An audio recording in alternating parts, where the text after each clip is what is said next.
On September 6, 1620, the Mayflower departed from Plymouth, England, and set sail for America. 66 days later, the passengers caught their first glimpse of shore. 400 years later, all eyes are on our region as preparations are being made to commemorate the quadricentennial of the Mayflower's voyage and the founding of Plymouth Colony. On today's show, we'll sit down with Peter Arenstam, former captain of the Mayflower II, who knows better than anyone the trials and tribulations of the Pilgrim's transatlantic voyage. Peter's an accomplished shipbuilder, author, and currently serves as the executive director of the Pilgrim John Howland Society, an organization with deep roots here in Kingston. In the coming months, you may start to hear some buzz around town about North Plymouth 400, a volunteer organization focused on exploring and promoting the history of Kingston from pre-contact through 1726, the year that Kingston was incorporated as a distinct town and ceased to be known as Plymouth's Northern Precinct. North Plymouth 400 is comprised of your friends and neighbors, elected officials, town employees, interested citizens, and members of local organizations, all focused on the historic communities, individuals, structures, events, geography, and material culture of what is known today as Kingston. If you'd like to get involved in helping commemorate our town's rich history during the upcoming quadricentennial, please visit www.northplymouth400.org or email northplymouth400@kingstonpubliclibrary.org. Peter, thank you for coming on today. I'm really excited to have you, especially with the 2020 commemorations just around the corner. Can you just tell us a little bit about yourself and give us a brief overview of the impressive career that you've had in preserving and sharing our history? Yeah, you know, it's funny, when I graduated from college, I hadn't thought about a career per se in what I've been doing for the last 30 plus years, but that's the way it's evolved, as careers do, I guess. After college, I went to boat building school, became a traditional wooden boat builder, and had an opportunity to come to Plymouth to build a ship's boat for them, which is a reproduction of the boat that was the tender for the Mayflower when it came in 1620. The Mayflower had two boats, a shallop and a ship's boat. The shallop was on deck, the ship's boat was on deck, the shallop was down below. Anyway, I came here and built the ship's boat for them as an exhibit in front of the public, and ended up staying in Plymouth after that. I was offered a job as a shipwright, worked at that for a number of years, and then ultimately became in charge of the Mayflower, and worked at Plymouth Plantation for at least over 21 years. And in that time, responsible for the repair, restoration, and sailing of Mayflower a number of times. That's great. And some folks who are watching from Kingston might recognize you as well from the landing. So can you just tell us a little bit about your involvement there? In between other things, I'm still on the board at the Jones River Landing and have worked as the boat shop director at the landing, volunteered for a number of years, and then was hired to work there for a year and a half or something. Running the shop with the volunteers every Wednesday night. We, over a period of time, restored a George Shiverick sailboat, Mary Wing, that's on a mooring at the mouth of the Jones River, usually in the summertime now. We offer a lot of workshops, had a lecture series, a lot of things focused on maritime trades and history. Great. And your new position also brings you back to Kingston from time to time. Can you tell us what you're up to these days? Yeah, I'm really excited about my current job. I was just hired as the executive director of the Pilgrim John Howland Society, a society that's been around since 1897 in Plymouth. And very early on, back in the 1920s, I think it was, purchased land in Kingston at Rocky Nook that was the original site of John Howland and Elizabeth Tilley, his wife's homestead. They had a farm out at the end of Rocky Nook,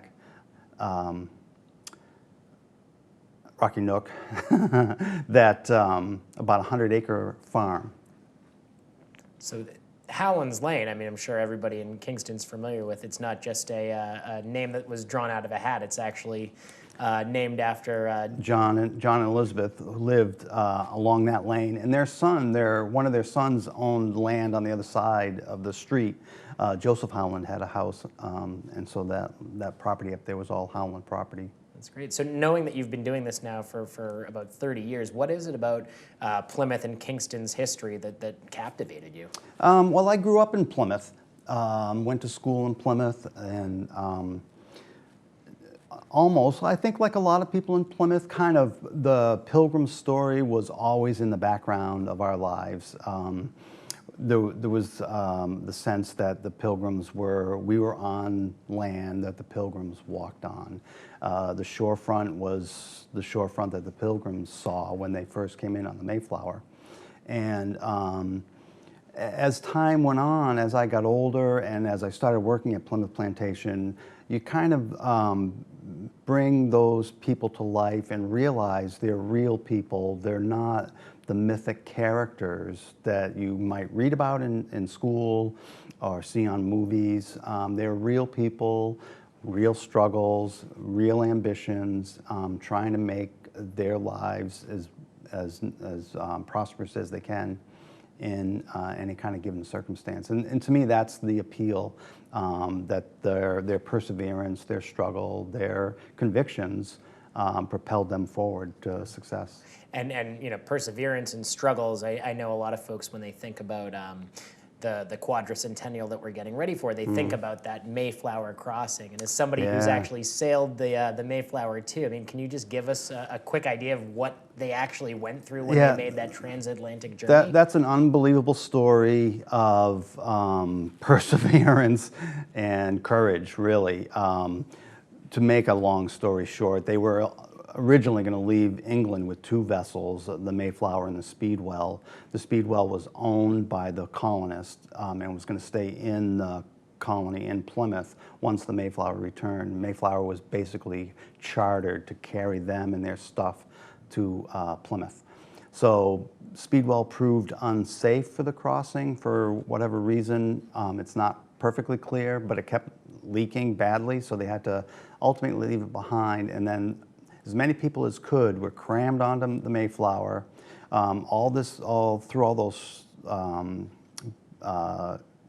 all that difficulty, time was going by. It was finally September when they left, which, as anyone knows, in the North Atlantic, that's hurricane season. So they left at the worst possible time, arrived at the beginning of winter, no opportunity to plant crops, you know, it's the fallow time of the year.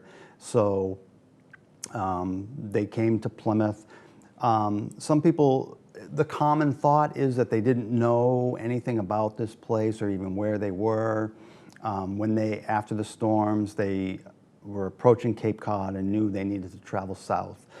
Their original destination was the mouth of the Hudson River. And so from Cape, they needed to go south. Light winds and the shoal waters off the Cape convinced the Master Jones, that they should stop in Provincetown, which was the actual first landing place for the Mayflower. From there, they explored the Cape looking for a settlement site, came into Plymouth in a snowstorm, in the shallop, and decided that that was going to be their settlement location.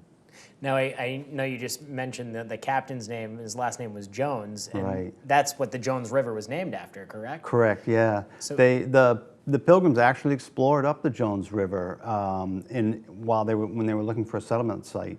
The Mayflower was anchored off of sort of the west side of Clark's Island, which is a deep water area where a ship like the Mayflower could lie comfortably, semi-protected. Certainly couldn't come in where our reproduction Mayflower is in Plymouth. The channel is much too shallow and the flats and everything. So the ship was offshore there, and they were using the shallop to travel, looking for a specific place to start their colony. They did sail up about 3 miles up the Jones River into the Kingston area, as it's called today. Liked the natural surrounding, the abundance of forest, the wildlife, the fauna that was there, and but we're concerned that it was too forested. so that there was, number one, too much labor involved with making a clear space for their colony, and also that they would be too vulnerable to native attack. They chose Plymouth for a couple of reasons. Number one, that big hill, Burial Hill, was an ideal place to have a fortification, a place you could put your cannons that would shoot out, could protect the harbor from enemies. There was also an abundance of fresh water. There were a number of streams in Plymouth, a lot of fresh water, so that was the second. And the third was there was a great deal of cleared land. There were natives living in that area. Of course, it was called Patuxet in 1620 by the natives. But the natives, with earlier contact with Europeans, had suffered from a plague, and most of them had perished. So there was a lot of open land, and not many natives. So they chose the Plymouth area for their settlement. So thinking about topography, if the area where Gray's Beach is, or even the John Howland homestead, if that was a raised hill, if that was a little bit higher, Kingston very well may have been the area that was settled. That was, but if you think about, they weren't thinking in terms of this is Plymouth, this is Kingston. They looked at the broad view. This is the whole area for them was their settlement site. And as we know, very quickly they went from that small settlement along the town brook and spread out throughout Plymouth and Kingston Bay. So what can you tell us about John Howland as somebody who came over with the original settlers and ended up settling in Kingston? What kind of person was he? He very interesting. As I'm newly hired to this position, I'm learning more about him all the time. But he came on the Mayflower as an indentured servant. He was a young man attached to the Carver family, John Carver and Catherine Carver, both whom passed away very early, spring of 1621. And John Howland was left as the head of the household in the Plymouth, in that house. Ultimately married Elizabeth Tilley, who also was living in that house, and became someone that the colony could rely on for a lot of administrative work. He was involved with the general court. He was involved with surveying land. He was involved with an assessor of land.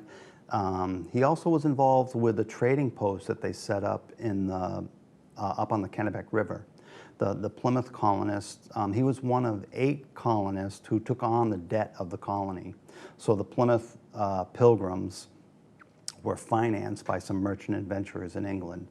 And the conditions of their arrangement were onerous to the colonists. Very high interest rate, just wasn't going to be able to make their regular payment to these merchant adventurers. So these 7 people by 1627, 28, had made an arrangement where they would take on the ownership of that debt. They'd be responsible for the debt for the colony. I think it was a total of 1,800 pounds that they had to discharge, which they did by 1640 or so. So John Howland was one of those 8 men. And in doing that, one of the things he did was develop trading posts. They had a trading post down in Patuxet, down where the canal is today, which was 2 rivers that flowed both Cape Cod Bay into Buzzards Bay, so it was a natural place for a trading post. And then also on the Kennebec River, where Augusta is today, they had a trading post. They ultimately had a patent for trading from England that allowed them to manage 15 miles of land on either side of the river, the Kennebec River, in that area. So they had a lot of control over what was going to happen or what could happen in that area. John Howland was one of the men who sailed from Plymouth up the coast to Maine and up the river with corn, excess corn that the colonists had grown, in trade with the natives there for furs that they would then ship to England to help discharge their debt. I don't even like doing that drive in a car these days. I mean, to think, from going to Plymouth all the way up to Maine is in some ways it was easier, Well, the return, they definitely didn't hit Cape traffic. Yeah, so yeah, that's right. Might have even been quicker. Yeah, that's right. Well, that's really interesting. So Plymouth is just to the south. What do you know? What brought him to Kingston when he decided to settle? Even though at the time it was North Plymouth. What was it about that plot of land or that area that made it so desirable? He number one, it was right by the mouth of the Jones River, so there was easy access to the water. Remember, at that time, anytime you're going to move anything big or heavy, it's usually done by water. When they were traveling to Boston, for example, to trade with them, it was all done by water.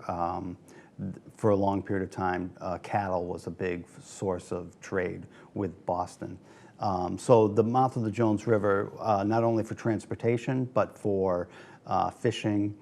He owned a great deal of meadow, marsh meadow, on the Jones River right there for marsh hay for his cattle. So that was an attractive thing.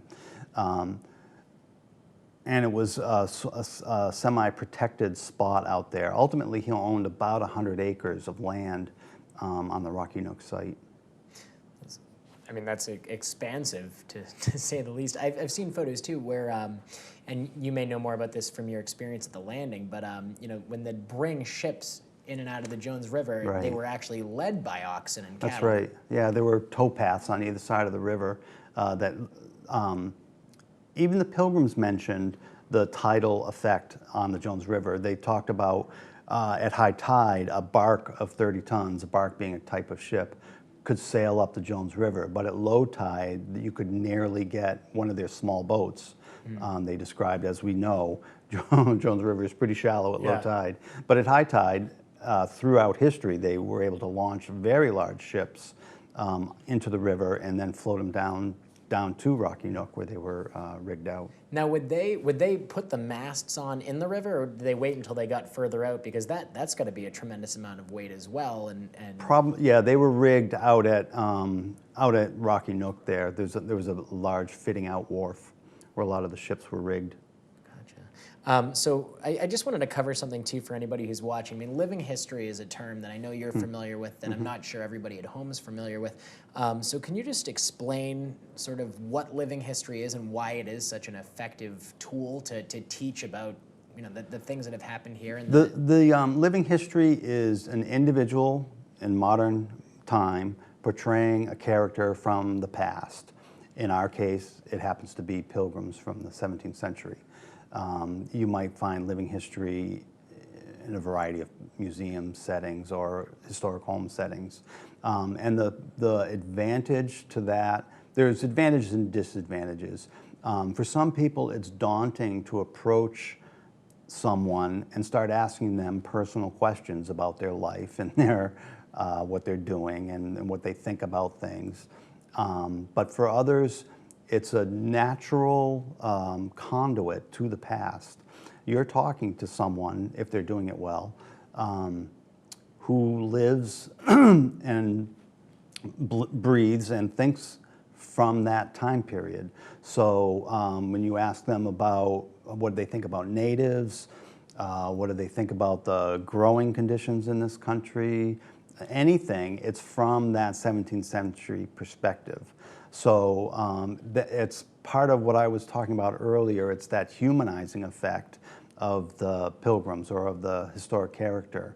They're not just a character out of the history books, all the great things they might have done or all the things that we ascribe to them. It's them as a living and breathing person. And when it's done well, it's just a fantastic learning experience. Places like the Pilgrim John Howland Society's house, the Jabez Howland House, we do, it's more of a third-person interpretive style where the docents, the guides, dress up in costumes but aren't portraying a character. They're more relaying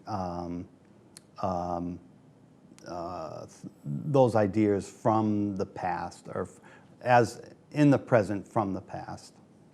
Gotcha. And while we're on, I guess, the topic of the Pilgrim John Howland Society, what do you have, I guess, coming up for 2020? Are there any events that folks can look forward to? Yeah, there's a lot of things going on. There's a couple of big things. Our organization is primarily a heritage organization. People who are descendants of John Howland generally are members of the... And I understand there's some very notable descendants? Yeah, it's Let's see, contemporary, George H.W. Bush was a descendant, and of course his sons are descendants. Alec Baldwin is a descendant of John Howland. And in recent past, Winston Churchill was a descendant, and Franklin Roosevelt was a descendant. So you never know. They often say, I've been told there are 32 million people who can trace their ancestry back to a Mayflower passenger. So you think about the math. John and Elizabeth Howland had 10 children of their own, and each of their children had between 8 and 10 children themselves. So mathematically, it adds up fast. And I thought it was really interesting. I mean, the website that your organization has a really neat page where it shows a lot of the contemporary descendants. So I'll make sure that we can put that link up at the bottom of the screen. So if anybody's watching at home and wants to go onto your website, they can, one, learn more about the organization, but two, see that descendants page, which it's really a lot of fun. In terms of our organization, as I was saying, it's while it is primarily a descendant organization, one of the things we're doing this year and next year is we have added a Friends membership. So you can become a friend of the Howland Society. You don't have to be a Howland descendant. It's very reasonable, $25 a year membership. You get the quarterly that we produce every 4 times a year, and that provides a lot of history about the Pilgrims, about John Howland, about a myriad of things. So that's one of the things that we're trying to broaden our base, is attract people, especially from Plymouth and Kingston, who are so local and could come anytime. If you're a member of the society, you can come anytime, bring your friends and family to the house, and the members will get in free. And you had mentioned too that there's an upcoming archaeological dig, and then that might be something that happens again in 2020, but can you tell us a little bit too about the items that have been? Yeah, it's a fascinating. I'm really taken by the Rocky Nook site, because that's where John and Elizabeth Howland lived. One of the first dig was in 1938-39. Sidney Strickland, who was an architect who helped renovate the Jabez Howland house, and also helped lay out the modern Plymouth plantation back in the 40s. He did the first dig, and some of the things they found, many pieces of pottery, household items, anything from sewing needles to thimbles to mugs and cups to shoe buckles to a knife, scissors, all kinds of contemporary, all kinds of household items. To one that's fascinating is a piece of armor that was found at the site, presumably belonged to John Howland. It's part of the skirt piece, the bottom piece, that they found in the hearth. Not sure exactly what it was being used for there, but fascinating stuff. They found tens of thousands of items over the years through the digs. Our dig this year is the week of August 5th. So if anyone's interested in coming out to the Rocky Nook site, right there on Howland Lane, you can see what's going on. They might let you lend a hand. It's a sort of a scientific operation, and they want to be careful, as you can imagine, with archaeological digs. You don't start in with a shovel. There's a lot of slowly scraping away, but there's a lot to see, a lot to find out about. And for anybody who's interested in history or interested in archaeology, that'd be a great opportunity to see, how that process works. So yeah, that itself is fascinating stuff, and it's a connection with our past. One other thing that I just want to talk about briefly, because I think this is one of my favorite things that I've seen happen in town in a long time, is the actual traveling that the shallop made up the Jones River to the landing. And can you just tell us about that trip and what it's like to do? A voyage today in a ship that was designed, in the 17th century? The first thing you have to realize when you're on a shallop is that, number one, there's no engine, and you can't just point the boat to where you want to go and go in that direction. Usually a shallop is sailing if it's going any distance, and like any sailboat, you have to either go with the wind or tack your way upwind. And a shallop is designed very much in a 17th century manner, like most boats were at that time, to be seaworthy first, to be safe on the water, to get the goods that you have from place to place safely. And speed was secondary. So most 17th century boats are big, wide bow, flat on the bottom because of all the shallow water, and then a fine tapering stern, so the water will flow smoothly along the length of the hull. And so having all those things in mind, it takes a little getting used to navigating around, certainly in a shallow water area like the Jones River. For many years, Plymouth Plantation would bring their Pilgrim shallop, the reproduction of the 33-foot open rowing and sailing boat, from Plymouth across the harbor and then up the Jones River to the Bradford House. And that, generally, you want to go, you need a lot of water, and a rising tide is ideal because then you'll flow in with a tide. And usually you can't sail because it's such a narrow river, a large boat like that, so everyone's rowing. And that's, if you ever want to do any team building exercises, rowing a shallop is the thing to do because everyone's got to row together, and you have to realize right away you're not the one who's moving the boat. Everybody's oar is moving the boat, and you have to work together. So it's a great, that brings history to life immediately when you're sitting in that seat and you know that you have to keep rowing to keep the boat moving. Otherwise, you're never going to get to your destination. And I guess an additional consideration that wasn't the case, you know, when the Pilgrims made that voyage, but the 3A bridge is there as well, and you probably have clearance to take into consideration as well. Yeah, fortunately, the height of the mast on the shallop, that shallop, is just so that at the right tide you can get underneath. We've done that trip a couple of times where we've had to heel the boat over, get everybody over on the rail so that the mast is low enough to get under that bridge, to get under the bridge. One year before I worked there, I heard they stopped and lifted the mast out using the bridge and then rowed the rest of the way to the landing. But the Elizabeth Tilley, the large shallop that the Howland Society owns, that we took from Plymouth to Maine, is just too big. It's too tall, and it's even heeled over, it wouldn't make it under that bridge. We could get as far as the bridge, but that's as far as we would probably be able to get. Well, Peter, it's been a great time today having you on, and I hope everybody at home is as interested and as excited as I am, having just had this conversation. And I hope that they'll go onto your website, they'll learn a little bit more about the Pilgrim John Howland Society, and possibly take part in a dig or two. I appreciate that. And currently, as we tape this today, we're still looking for docents to work in our house. So if anyone is interested in even a little part-time work, learning Pilgrim history and being part of our celebrations, contact our house. Fantastic. Thank you again. Thank you.